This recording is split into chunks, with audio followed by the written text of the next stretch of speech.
El Señor esté con ustedes y con tu espíritu. Del Santo Evangelio según San Lucas. En aquel tiempo, impulsado por el Espíritu, Jesús volvió a Galilea. Iba enseñando en las sinagogas, todos lo alababan y su fama se extendió por toda la región. Fue también a Nazaret, donde se había criado. Entró en la sinagoga, como era su costumbre hacerlo los sábados, y se levantó para hacer la lectura.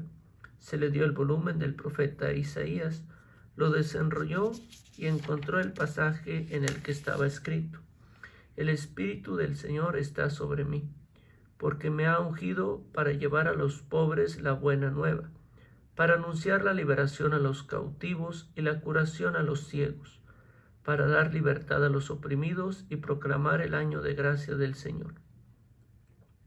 Enrolló el volumen, lo devolvió al encargado y se sentó. Los ojos de todos los asistentes a la sinagoga estaban fijos en él. Entonces comenzó a hablar diciendo: Hoy mismo se ha cumplido este pasaje de la Escritura que acaban de oír. Todos le daban su aprobación y admiraban la sabiduría de las palabras que salían de sus labios. Palabra del Señor. Gloria a ti, Señor Jesús.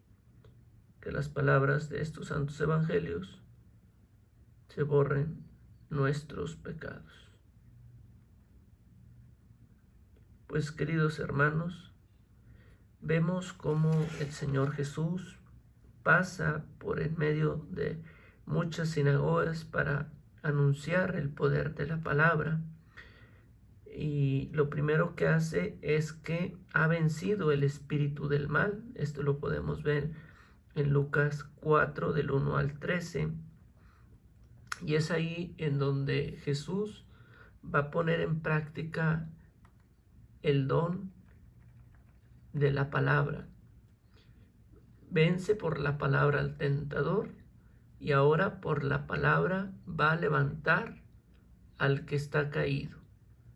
Por eso la virtud del Espíritu significa los signos de los milagros. Aunque aquí no hace ningún milagro, va a ser su carta programática, lo que el profeta Isaías dice en ese rollo. Y es así, una carta programática ordinariamente la vemos en los santos padres o el romano pontífice o el papa, mejor conocido por muchos. En el primer documento que saca, pues es ahí donde podemos ver las líneas por donde va a ir su ministerio. Y aquí Jesús, con esta predicación y este texto, pues es por donde va a ir el ministerio de Jesús. Es por eso que esa fama se extiende, pero porque está brillando el misterio de su encarnación entre aquellos que eran de su sangre. Vuelve a Nazaret, entre ellos primero, para darles testimonio entre las personas con las que creció. También podemos ver que la sinagoga era el lugar de reunión. Propiamente sinagoga quiere decir congregación, pero iglesia significa asamblea. Ordinariamente nosotros ya le llamamos iglesia porque no es propiamente una congregación, porque la congregación se puede dar también de animales que son irracionales, pero la iglesia propiamente quiere decir convocación y solamente se da entre las personas racionales. Por ello es que ya nosotros le llamamos iglesia. Y esto también lo dirán los doctores apostólicos, pues a ellos también les pareció oportuno que el pueblo de la nueva gracia, que es más digno, se llamase iglesia. También podemos ver en este texto tan hermoso que vuelve a Nazaret, donde se crió según la carne, para instruir y hacer el bien a los de su propia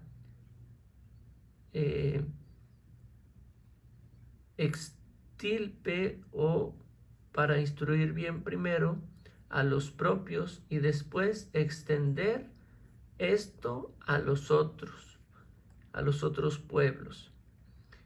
También podemos ver que desarrolla muy bien el oficio de lector, porque se para a leer, pero también explica esta escritura, la cual fue obra propiamente de la providencia de Dios y anuncia al Padre y al Espíritu cuando dice propiamente: el Espíritu del Señor está sobre mí, anunciando al Padre y al Espíritu Santo.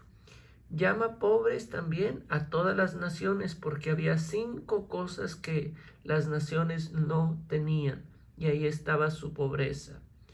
No poseían ni a Dios, ni la ley, ni a los profetas, ni la justicia, ni demás virtudes.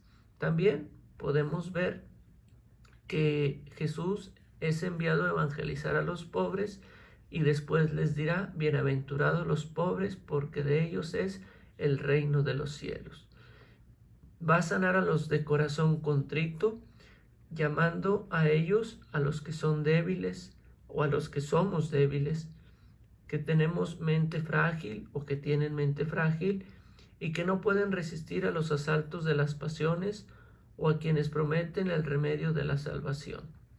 Y también pudiéramos ver que viene a devolver la vista a los ciegos, y aquí pudiéramos ver que Jesús es el sol de justicia que va a iluminar la mente de aquellos que se encuentran acechados por el demonio o que estaban en búsqueda de poder encontrar la verdad, pues Cristo viene a iluminarnos.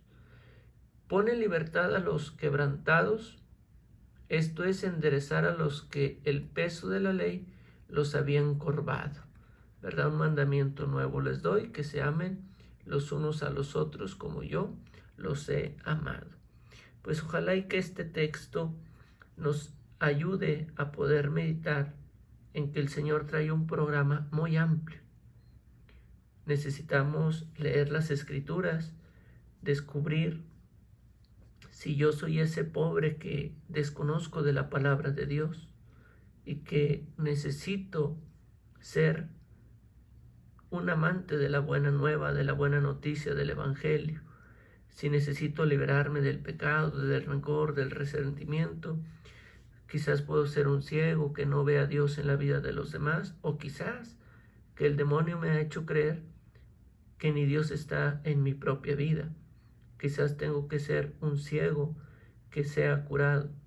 Quizás tengo que liberarme de tantos pensamientos negativos, de actitudes, de faltas de perdón, que me van a mantener oprimido, y sobre todo saber que para Dios siempre es tiempo de gracia, siempre es tiempo de bendición, para ti, para mí, para todos.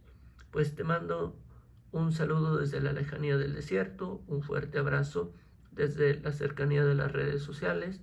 Te pido que ores mucho por mí, presbítero Israel Orduña Udiño, vicario en el templo de San Cayetano en Hércules, Coahuila. Te mando mi bendición y le pido a la Santísima Virgen María que te cubra con tu manto y te proteja en este tiempo de pandemia por el que estamos pasando.